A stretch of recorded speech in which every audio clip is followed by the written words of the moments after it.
Hostel की वो औरत। रात के 11 बज चुके थे। गर्ल्स हॉस्टल के अंदर सब लड़कियां अपने अपने कमरे में सो रही थी।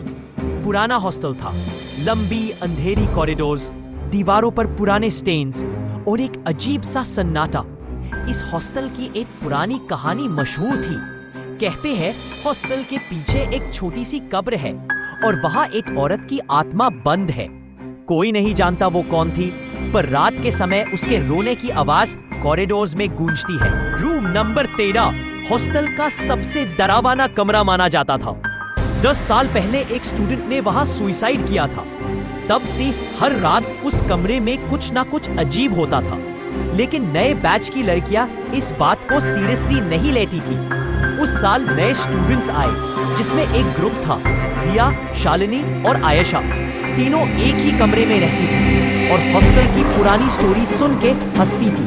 रिया ने मजाक में कहा, अरे ये सब बकवास है, कोई भूत भूत नहीं होता।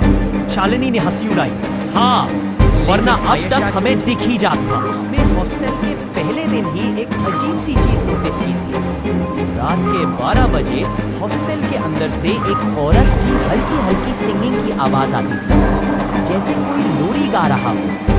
एक रात तीनों लड़कियां लेट नाइट स्टडी कर रही थी। बाहर तेज हवा चल रही थी और कॉरिडोर में ट्यूबलाइट बार बार ब्लिंक कर रही थी। शालिनी ने अचानक खिड़की की तरफ देखा और चिल्लाई, रिया देखो, वहां कोई है। सबने खिड़की के बाहर झांक कर देखा। एक सफेद साड़ी वाली औरत हॉस्टल के लॉन में खड़ी थी। उसके बाल खुले हुए, चेहरा धुंधला और पैर जमीन को छू भी नहीं रहे थे। औरत ने धीरे से उनके कमरे की तरफ देखा और फिर एक जोर का चीख मारा। सब डर के मारे अपना दरवाजा लॉक कर लिया। लेकिन एक अजीब चीज हुई, अंदर से दरवाजा खुद ही धीरे धीरे खुल गया। आयशा रोती हुई बोली, वो अंदर आ रही है। रूम में एक ठंडी हवा चली और उनके स्टडी टेबल पर रखे पेजेस उड़ने लगे। ट्यूबलाइट का ग्लास क्रैक करके गिर गया और कमरे में अंधेरा छाने लगा। उन्होंने देखा कि वाइट साड़ी वाली औरत उनके सामने खड़ी थी। उसका चेहरा अब साफ दिख रहा था, पूरा लहू से भरा हुआ, आंखें बिल्कुल सफ़ेद और जुबान बाहर लंबी निकली हुई।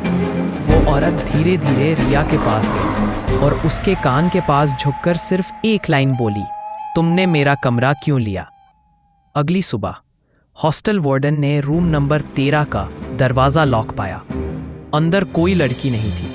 रिया, शालिनी और आयशा तीनों गायब हो चुकी थी। बस उनकी बुक्स और टॉर्न क्लोथ्स जमीन पर बिखरे हुए मिले। उस दिन के बाद वार्डन ने हॉस्टल की सब लड़कियों को स्ट्रिक्टली वार्निंग दी, रूम नंबर 13 बंद है, कोई भी इसके अंदर दोबारा नहीं जाएगा। पर हॉस्टल की लड़कियां चुपके चुपके कहानी सुनाती हैं। रात के 12 बजे अब भी वहां से तीनों की चीख की आवाज़ आती है और कभी कभी कोई अननोन नंबर से लड़कियों के फोन्स पर कॉल आता है। सिर्फ एक लाइन बोलकर कट हो जाता है, तुमने मेरा कमरा क्यों लिया?